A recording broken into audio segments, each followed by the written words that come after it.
नमस्कार दोस्तों, आप सबों का स्वागत है। भारतीय संविधान और राज्य व्यवस्था के अति महत्वपूर्ण प्रश्न हैं। तो चलते हैं पहले प्रश्न की ओर। आप देख रहे हैं स्क्रीन पर, संविधान सभा की प्रथम बैठक कब हुई थी? संविधान सभा की प्रथम बैठक कब हुई थी? तो इस प्रश्न का उत्तर आप सभी सोच सकते हैं। बहुत ही आसान प्रश्न है और यह संविधान का पहला प्रश्न है। तो 9 दिसंबर 1946 को संविधान सभा की प्रथम बैठक हुई थी। याद रखिएगा, संविधान सभा की प्रथम बैठक कब हुई थी? 9 दिसंबर 1946 ईस्वी को संविधान सभा की प्रथम बैठक हुई थी। अगला प्रश्न देखिए।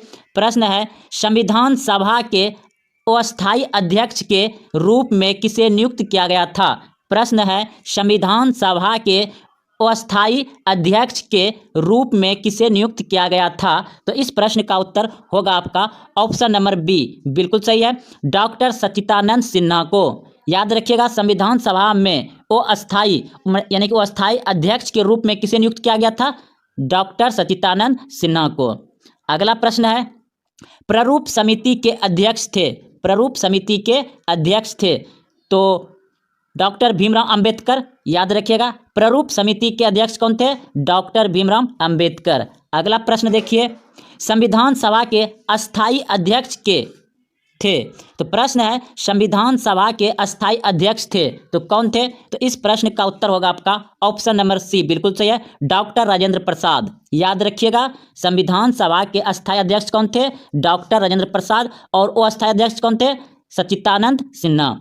तो इस प्रश्न का उत्तर आप समझ गए, अच्छे से याद रखिएगा, संविधान सभा के अस्थायी अध्यक्ष डॉक्टर राजेंद्र प्रसाद। अगला प्रश्न देखिए, संविधान सभा ने अंतिम रूप से संविधान को कब पारित कर दिया? प्रश्न है, संविधान सभा ने अंतिम रूप से संविधान को कब पारित कर दिया? तो इस प्रश्न का उत्तर होगा आपका ऑप्शन नंबर ए, बिल्कुल सही है, 26 जनवरी 1950 ईस्वी को अंतिम रूप दिया और 26 जनवरी 1950 को ही भारतीय संविधान का लागू हुआ था।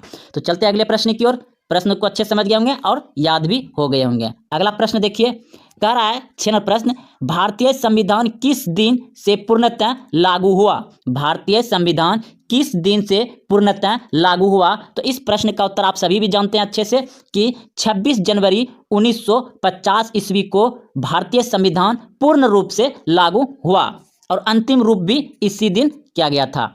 तो चलते अगले प्रश्न की ओर। प्रश्न है 7 नंबर, बहुत ही आसान प्रश्न है, यह आप सभी जानते होंगे। कह रहा है प्रश्न, भारत कब गणतंत्र बना? भारत कब गणतंत्र बना? तो 26 जनवरी 1950 को भारत गणतंत्र बना। अगर पूछता भारत कब स्वतंत्र बना, तो 15 अगस्त 1947 को स्वतंत्र हुआ था। तो इस प्रश्न का उत्तर आप सभी जान गए कि भारत कब गणतंत्र बना? 26 जनवरी 1950 ईस्वी को।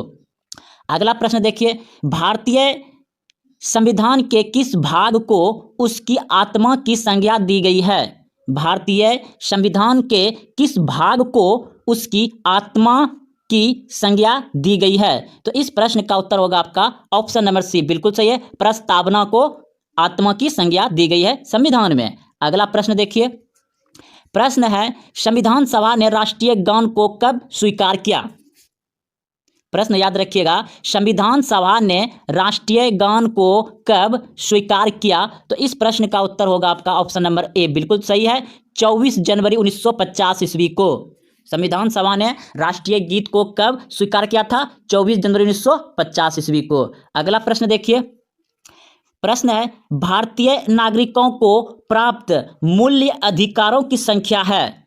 भारतीय नागरिकों को प्राप्त मूल अधिकारों की संख्या है? तो इस प्रश्न का उत्तर हो जाएगा आपका ऑप्शन नंबर जो है कि बी, बिल्कुल सही है, यानी कि 6 गो है। ठीक, तो अगले प्रश्न की ओर।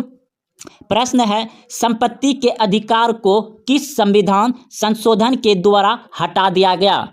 प्रश्न है, संपत्ति के अधिकार को किस संविधान संशोधन के द्वारा हटा दिया गया है? तो इस प्रश्न का उत्तर होगा आपका ऑप्शन नंबर ए, बिल्कुल सही है, 44वां संविधान संशोधन के तहत संपत्ति अधिकार को हटा दिया गया है, 44वां संविधान संशोधन के तहत। तो चलते अगले प्रश्न की ओर। प्रश्न है, मूल अधिकारों का रक्षक किसे कहा जाता है? मूल अधिकारों का रक्षक किसे कहा जाता है? तो इस प्रश्न का उत्तर होगा आपका ऑप्शन नंबर सी, बिल्कुल सही है, ए एवं बी दोनों। सर्वोच्च न्यायालय, उच्च न्यायालय, दोनों जगह मूल अधिकारों का रक्षक किसे कहा जाता है? सर्वोच्च न्यायालय और उच्च न्यायालय दोनों को कहा जाता है। तो इस प्रश्न का उत्तर आपका ऑप्शन सी बिल्कुल सही है, ए और बी दोनों।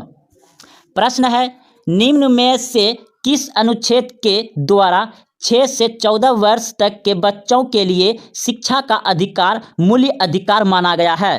प्रश्न को समझ गए होंगे अच्छे। तो दोस्तों कह रहा है कि निम्न में से किस अनुच्छेद के द्वारा 6 वर्ष से 14 वर्ष तक के बच्चों के लिए शिक्षा का अधिकार मूल्य अधिकार माना गया है? तो इस प्रश्न का उत्तर जो है आपका ऑप्शन नंबर सी बिल्कुल सही है। अनुच्छेद 21A में, अनुच्छेद 21A में 6 से 14 वर्ष तक के बच्चों के लिए शिक्षा का मूल्य अधिकार माना गया है, अनुच्छेद 21A में। अगला प्रश्न देखिए। प्रश्न है, लोक कल्याणकारी राज्य की अवधारणा किसमें निहित है? लोक कल्याणकारी राज्य की अवधारणा किसमें निहित है? तो इस प्रश्न का उत्तर होगा आपका ऑप्शन नंबर जो बी बिल्कुल सही है, राज्य की नीति के निर्देशांक तत्व। तो चलते हैं अगले प्रश्न की ओर। प्रश्न है 15 नंबर, संविधान का अनुच्छेद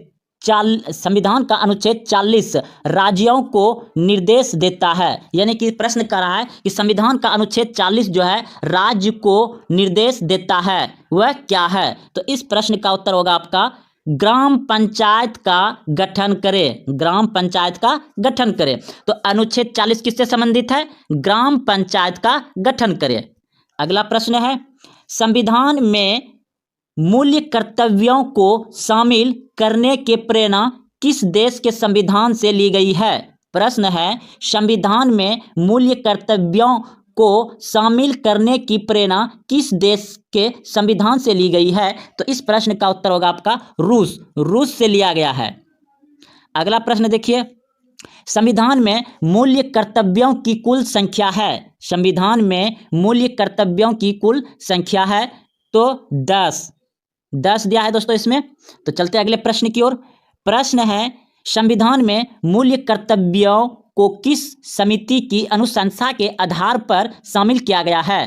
प्रश्न है, संविधान में मूल्य कर्तव्यों को किस समिति की अनुशंसा के आधार पर शामिल किया गया है? तो इस प्रश्न का उत्तर होगा स्वर्ण सिंह समिति, स्वर्ण सिंह समिति। तो संविधान में मूल्य कर्तव्य को किस समिति की अनुशंसा के आधार पर शामिल किया गया है?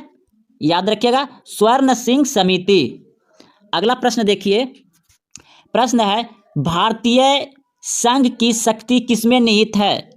भारतीय संघ की शक्ति किसमें निहित है? तो इस प्रश्न का उत्तर होगा आपका राष्ट्रपति, राष्ट्रपति। याद रखिएगा, भारतीय संघ की शक्ति किसमें निहित है? राष्ट्रपति में।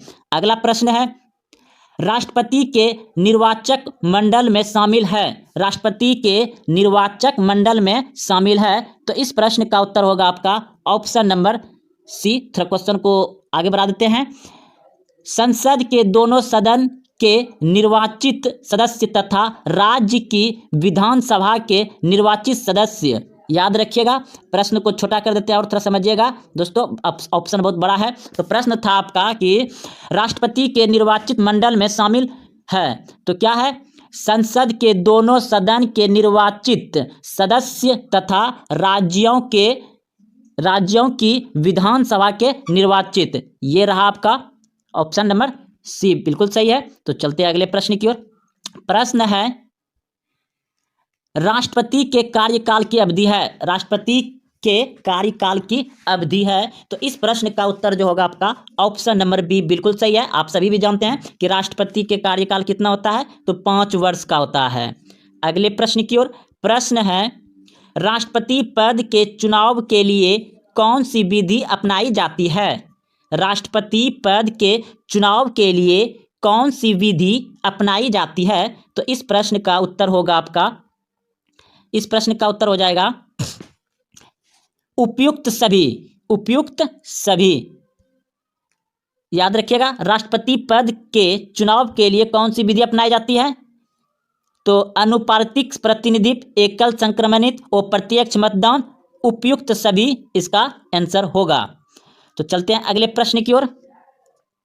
प्रश्न है निर्वाचन चुने जाने वाले राष्ट्रपति हैं, सॉरी प्रश्न था निर्विरोध चुने जाने वाला राष्ट्रपति है। निर्विरोध यानी उसका विरोधी कोई नहीं था, तो निर्विरोध चुने जाने वाला राष्ट्रपति है। कौन है वह राष्ट्रपति है आपका नीलम संजीव रेड्डी। नीलम संजीव रेड्डी जब राष्ट्रपति के लिए खड़े हुए थे तो उसके विरोध में कोई नहीं था, इसलिए इसे निर्विरोध चुने जाने वाले राष्ट्रपति कहा गया।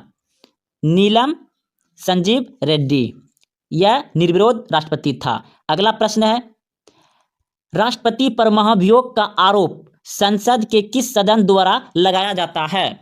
राष्ट्रपति पर महाभियोग का आरोप संसद के किस सदन द्वारा लगाया जाता है? तो इस प्रश्न का उत्तर होगा आपका ऑप्शन नंबर सी, बिल्कुल सही है। देखिए क्वेश्चन कहाँ चल गया। संसद के किसी भी सदन द्वारा राष्ट्रपति पर महाभियोग लगाया जा सकता है।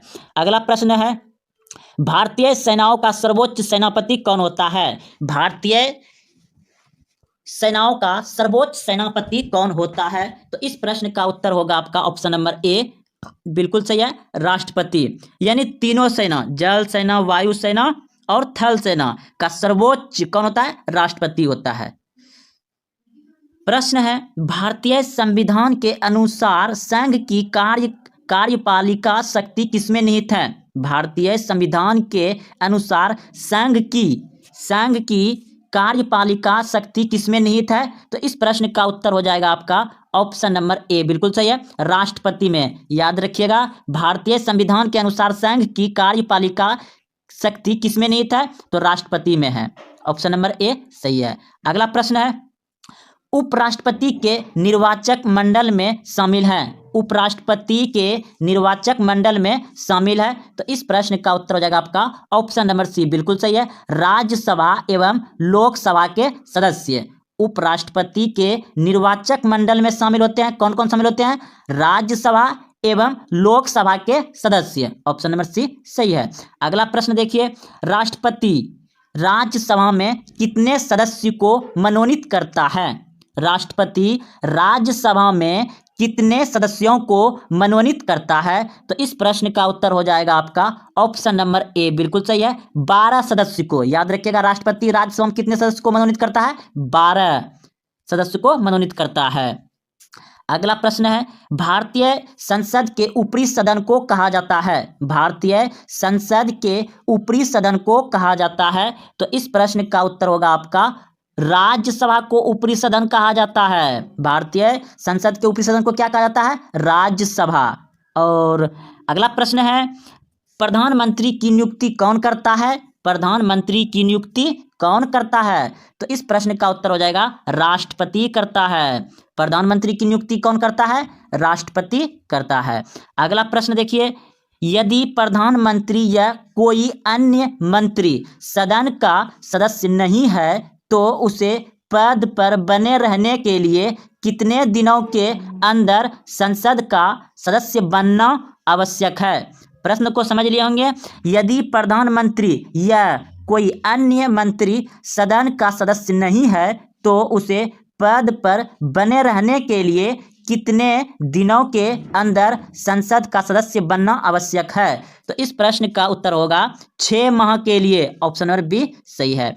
अगला प्रश्न है मंत्रिपरिषद सामूहिक रूप से किसके प्रति उत्तरदायी है? मंत्रिपरिषद सामूहिक रूप से किसके प्रति उत्तरदायी है? तो इस प्रश्न का उत्तर होगा आपका लोकसभा के उत्तरदायी है। प्रश्न एक बार फिर से पढ़ देते हैं मंत्रिपरिषद सामूहिक रूप से किसके प्रति उत्तरदायी है? तो इस प्रश्न का उत्तर जो होगा आपका ऑप्शन नंबर सी, बिल्कुल सही है, लोकसभा के। अगला प्रश्न देखिए लोकसभा की अधिकतम सदस्य संख्या हो सकती है? लोकसभा की अधिकतम सदस्य संख्या हो सकती है, तो लोकसभा की अधिकतम संख्या कितना हो सकता है? 552। ऑप्शन नंबर डी बिल्कुल सही है। अगले प्रश्न की ओर। प्रश्न है राज्यसभा की अधिकतम सदस्य संख्या है? राज्यसभा की अधिकतम सदस्य संख्या है, तो इस प्रश्न का उत्तर होगा 250। राज्यसभा की अधिकतम सदस्य संख्या कितना हो सकता है? 250। अगला प्रश्न है किसी विधायक को धन विधायक के रूप में कौन प्रमाणित करता है? किसी विधायक को धन विधायक के रूप में कौन प्रमाणित करता है? तो इस प्रश्न का उत्तर हो जाएगा लोकसभा के अध्यक्ष। याद रखिएगा, लोकसभा के अध्यक्ष किसी विधायक को धन विधायक के रूप में प्रमाणित करता है, लोकसभा अध्यक्ष। अगला प्रश्न है, केंद्र सरकार का प्रथम विधि अधिकारी कौन होता है? केंद्र सरकार का प्रथम विधि अधिकारी कौन होता है? तो इस प्रश्न का उत्तर हो जाएगा महान्यवादी। महान्यवादी, ऑप्शन नंबर सी बिल्कुल सही है। केंद्र सरकार का प्रथम विधि अधिकारी कौन होता है? महान्यवादी। अगला प्रश्न है, संघ राज्य क्षेत्रों का प्रशासन कौन चलाता है? संघ राज्य क्षेत्रों का प्रशासन कौन चलाता है? तो इस प्रश्न का उत्तर होगा आपका ऑप्शन नंबर बी बिल्कुल सही है, राष्ट्रपति द्वारा नियुक्त प्रशासक। तो संघ राज्य जो है, जो संघ शासित राज्य है, उसका प्रशासन कौन चलाता है? तो राष्ट्रपति जो नियुक्त करता है प्रशासक वही चलाता है, राष्ट्रपति के द्वारा चुने गए प्रशासक। तो ऑप्शन नंबर बी बिल्कुल सही है। अगला प्रश्न है, भारत के प्रथम राष्ट्रपति थे? बहुत ही अच्छे प्रश्न है। भारत के प्रथम राष्ट्रपति थे तो कौन थे? डॉक्टर राजेंद्र प्रसाद थे, आप सभी जानते हैं भारत का प्रथम राष्ट्रपति डॉक्टर राजेंद्र प्रसाद। अगला प्रश्न है, स्वतंत्र भारत के पहले भारतीय गवर्नर जनरल थे?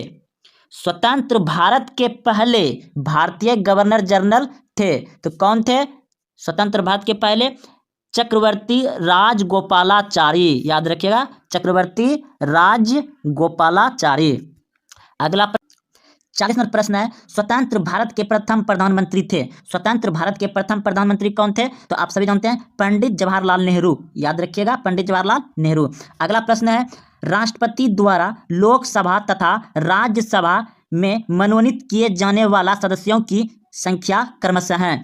प्रश्न है कि राष्ट्रपति द्वारा लोकसभा तथा राज्यसभा में मनोनीत किए जाने वाले सदस्यों की संख्या क्रमशः है। तो इस प्रश्न का उत्तर हो जाएगा आपका ऑप्शन नंबर बी बिल्कुल सही है। लोकसभा में 2 को करता है और राज्यसभा में 12 सदस्य को मनोनीत करता है। लोकसभा में 2 सदस्य को मनोनीत करता है और राज्यसभा में 12 सदस्य मनोनीत करता है। तो ऑप्शन नंबर बी सही है। अगला प्रश्न है, लोकसभा एवं राज्यसभा के 2 अधिवेशनों के बीच अधिकतम कितने समय का अंतर होना चाहिए? प्रश्न है, लोकसभा एवं राज्यसभा के 2 अधिवेशनों के बीच अधिकतम कितने समय का अंतर होना चाहिए? तो इस प्रश्न का उत्तर होगा 6 माह का। याद रखिएगा, ऑप्शन नंबर सी बिल्कुल सही है, 6 माह का। अगला प्रश्न है, राज्य की कार्यपालिका का प्रमुख कौन होता है? राज्य की कार्यपालिका का प्रमुख कौन होता है? तो इस प्रश्न का उत्तर हो जाएगा राज्यपाल। कौन होता है? राज्यपाल। राज्य की कार्यपालिका का प्रमुख कौन होता है? राज्यपाल। अगला प्रश्न है, संविधान के अनुसार विधानसभा के सदस्यों की अधिकतम संख्या है? संविधान के अनुसार विधानसभा के सदस्यों की अधिकतम संख्या है। तो इस प्रश्न का उत्तर हो जाएगा आपका 500। ऑप्शन नंबर ए बिल्कुल सही है। याद रखिएगा, संविधान के अनुसार विधानसभा के सदस्यों की अधिकतम संख्या कितना होता है? 500। अगला प्रश्न है, वर्तमान में भारत में कुल कितने राज्य में विधान परिषद विद्यमान है? तो इस प्रश्न का उत्तर हो जाएगा आपका ऑप्शन नंबर डी बिल्कुल सही है, 6। वर्तमान में भारत के कुल 6 राज्य है जिसमें विधान परिषद है। अगला प्रश्न है, राज्य का मंत्रिमंडल सामूहिक रूप से किसके प्रति उत्तरदायी होता है? राज्य का मंत्रिमंडल सामूहिक रूप से किसके प्रति उत्तरदायी होता है? तो इस प्रश्न का उत्तर होगा आपका ऑप्शन नंबर ए बिल्कुल सही है, विधानसभा के। अगला प्रश्न है, विधानसभा के वर्ष में कम से कम कितने अधिवेशन होना अनिवार्य है? विधानसभा के वर्ष में कम से कम कितने अधिवेशन होना अनिवार्य है? तो इस प्रश्न का उत्तर हो जाएगा 2 बार, कम से कम 2 बार होना अनिवार्य है। प्रश्न है, किस राज्य में विधानसभा सदस्यों की संख्या सर्वाधिक है? किस राज्य में विधानसभा सदस्यों की संख्या सर्वाधिक है? तो इस प्रश्न का उत्तर हो जाएगा आपका ऑप्शन नंबर बी बिल्कुल सही है, उत्तर प्रदेश। अगला प्रश्न है, जम्मू कश्मीर राज्य को किस अनुच्छेद के अंतर्गत विशेष राज्य का दर्जा प्राप्त है? तो यह प्रश्न का उत्तर जो होगा आपका ऑप्शन नंबर सी बिल्कुल सही है, अनुच्छेद 370 के तहत। लेकिन अब इसे हटा करके भारत का राज्य बना दिया गया है, जिसे संशासित राज्य भी कहा जाता है। अब ये 370 अनुच्छेद नहीं रहा और 370 अनुच्छेद के तहत जम्मू कश्मीर को विशेष दर्जा का प्राप्त था, अब इसे खत्म कर दिया गया। अगला प्रश्न है, भारत का नियंत्रक एवं महालेख परीक्षक किसके द्वारा नियुक्त किया जाता है? तो इस प्रश्न का उत्तर होगा आपका राष्ट्रपति द्वारा। याद रखिए, भारत का नियंत्रक एवं महालेख परीक्षक किसके द्वारा नियुक्त किया जाता है? तो राष्ट्रपति द्वारा किया जाता है।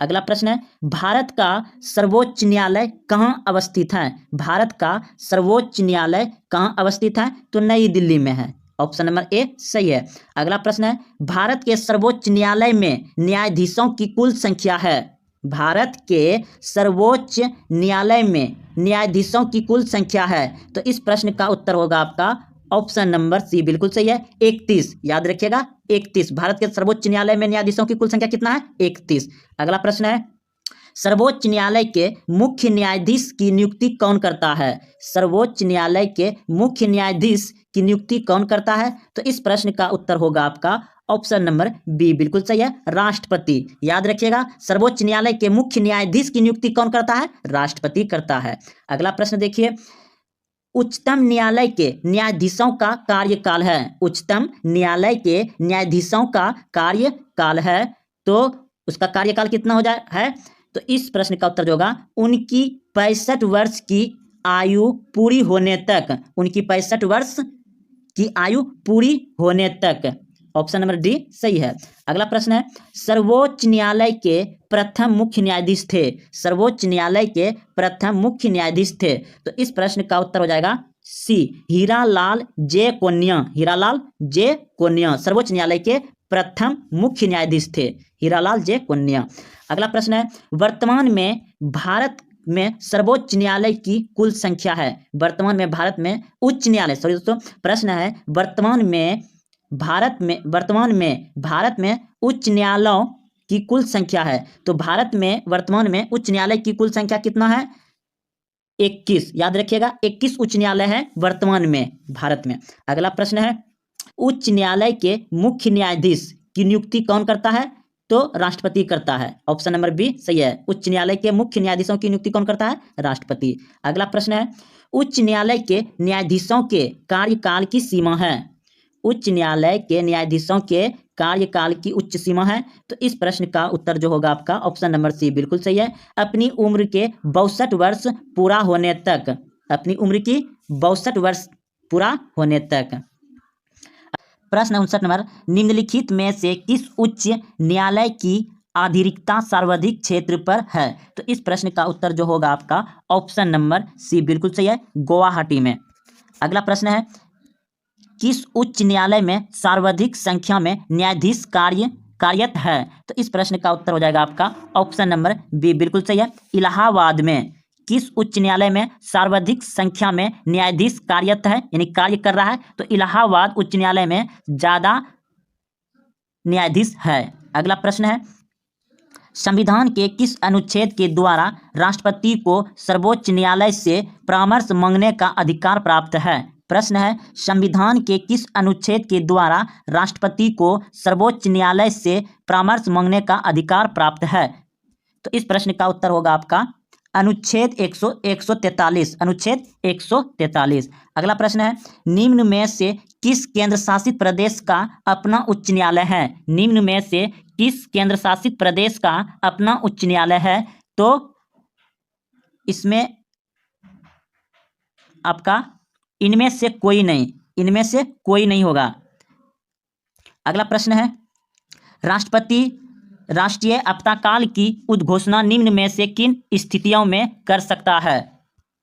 राष्ट्रपति राष्ट्रीय आपातकाल की उद्घोषणा निम्न में से किन स्थितियों में कर सकता है? तो इस प्रश्न का उत्तर हो जाएगा आपका ऑप्शन नंबर डी, इनमें सभी, युद्ध के समय, बाह्य आक्रमण के समय या सशस्त्र विद्रोह के समय। यानी कि अगर कोई बाहर से भी आक्रमण करता है तो उस समय राष्ट्रपति आपातकाल घोषणा कर सकता है, युद्ध के समय और सशस्त्र विद्रोह के समय। तो सभी इस प्रश्न का उत्तर था अगला प्रश्न है, भारत में अब तक कितनी बार राष्ट्रीय आपदा की घोषणा की जा चुकी है। प्रश्न कर रहा है कि भारत में अब तक कितनी बार राष्ट्रीय आपदा की घोषणा की जा चुकी है। तो इस प्रश्न का उत्तर हो जाएगा 3 बार। 3 बार अब तक किया गया है।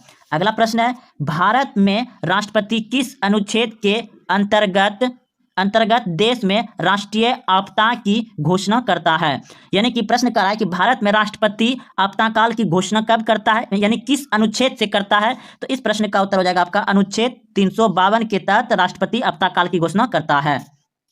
अगला प्रश्न है, संविधान के किस अनुच्छेद के आधार पर राज्यों में संवैधानिक तंत्र की विलंबता पर राष्ट्रपति शासन लगाया जा सकता है। अब प्रश्न कह रहा है कि किसी भी राज्य में राष्ट्रपति शासन किस अनुच्छेद के द्वारा लगाया जा सकता है। तो अनुच्छेद 356 के द्वारा राष्ट्रपति शासन लगाया जा सकता है। और भारत में सबसे पहला बार किस राज्य में राष्ट्रपति शासन लगा है? पंजाब में 1975 में शायद। अगला प्रश्न है, राज्यों में राष्ट्रपति शासन की अधिकतम अवधि क्या है। जब राष्ट्रपति शासन लग जाए तो अधिकतम कितने समय तक रह सकता है। तो इस प्रश्न का उत्तर हो जाएगा 3 वर्ष तक रह सकता है अधिकतम राष्ट्रपति शासन। अगला प्रश्न है, संविधान के किस अनुच्छेद के आधार पर देश में वित्तीय आपदा की घोषणा की जा सकती है। तो इस प्रश्न का उत्तर हो जाएगा आपका ऑप्शन नंबर सी, बिल्कुल सही है, अनुच्छेद 307। संविधान के किस अनुच्छेद के आधार पर देश में वित्तीय आपदा की घोषणा की जा सकती है। याद रखिएगा, ये वित्तीय आपदा है जो 360 अनुच्छेद के तहत लगता है। अगला प्रश्न है, संसद द्वारा अनुमोदन के बाद किसी राज्य में राष्ट्रपति शासन एक बार में कितने समय तक के लिए लागू किया जा सकता है। तो इस प्रश्न का उत्तर होगा आपका ऑप्शन नंबर सी, बिल्कुल सही है, 6 माह के लिए। 6 माह के लिए राज्य में राष्ट्रपति शासन लगाने की स्थिति में कितने दिन के अंदर उसकी संसद से स्वीकृति आवश्यक है। प्रश्न करा है कि राज्य में राष्ट्रपति शासन लगाने की स्थिति में कितने दिनों के अंदर उसकी संसद से स्वीकृति आवश्यक है। तो इस प्रश्न का उत्तर हो जाएगा आपका 60 दिन। 60 दिन के अंदर। प्रश्न है, दल बदल से संबंधित कानून का उल्लेख किस अनुसूची में है। दल बदल से संबंधित कानून का उल्लेख किस अनुसूची में है। तो इस प्रश्न का उत्तर होगा आपका ऑप्शन नंबर सी, बिल्कुल सही है, 10वीं अनुसूची में। 10वीं अनुसूची में दल बदल संबंधित कानून है। अगला प्रश्न है, संविधान द्वारा कितनी भाषाओं को मान्यता प्रदान की गई है। प्रश्न है, संविधान द्वारा कितनी भाषाओं को मान्यता प्रदान की गई है। तो इस प्रश्न का उत्तर हो जाएगा आपका 22 भाषाओं को। 22 भाषाओं को। अगला प्रश्न है, 73वां संविधान संशोधन संबंधित है। 73वां संविधान संशोधन संबंधित है। तो इस प्रश्न का उत्तर हो जाएगा आपका पंचायती राज्य से। पंचायती राज्य से। प्रश्न है, वित्त आयोग के गठन का प्रावधान किस अनुच्छेद में है। वित्त आयोग के गठन का प्रावधान किस अनुच्छेद में है। तो इस प्रश्न का उत्तर हो जाएगा आपका अनुच्छेद 280। अनुच्छेद 280। अगला प्रश्न है, निम्न में से योजना आयोग का वेतन अध्यक्ष कौन होता है। तो इस प्रश्न का उत्तर हो जाएगा प्रधानमंत्री। योजना आयोग का वेतन अध्यक्ष कौन होता है? प्रधानमंत्री। प्रश्न है, भारत में प्रथम योजना आयोग का गठन कब किया गया था। भारत में प्रथम योजना आयोग का गठन कब किया गया था। तो इस प्रश्न का उत्तर होगा आपका option number B. Option number B बिल्कुल सही है, 15 मार्च 1950 को भारत में प्रथम योजना आयोग का गठन कब किया गया था। 15 मार्च 1950 ईस्वी को। प्रश्न है, राष्ट्रीय विकास परिषद की स्थापना कब की गई। राष्ट्रीय विकास परिषद की स्थापना कब की गई। तो इस प्रश्न का उत्तर होगा आपका ऑप्शन नंबर बी, बिल्कुल सही है, 1952 ईस्वी में।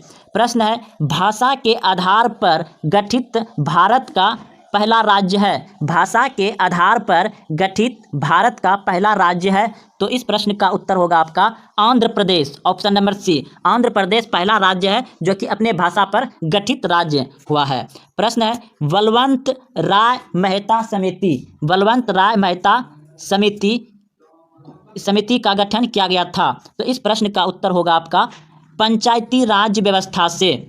बलवंत राय मेहता समिति का गठन किया गया था पंचायती राज व्यवस्था से। प्रश्न है, भारत में सर्वप्रथम भारत में सर्वप्रथम 2 अक्टूबर 1959 को पंचायती राज व्यवस्था का शुभारंभ किया गया, वह कहाँ से शुरू किया गया। प्रश्न है, भारत में सर्वप्रथम 2 अक्टूबर 1959 को पंचायती राज व्यवस्था का शुभारंभ किया गया, यह कहाँ से शुरू हुआ था। तो यह शुरू हुआ था नागौर जिला से, राजस्थान नागौर जिला से शुरू हुआ था पंचायती राज। अगला प्रश्न है, स्वतंत्र भारत में प्रथम निर्वाचन आयुक्त थे। स्वतंत्र भारत में प्रथम निर्वाचन आयुक्त थे, तो इस प्रश्न का उत्तर होगा आपका सुकुमार सेन। प्रश्न है,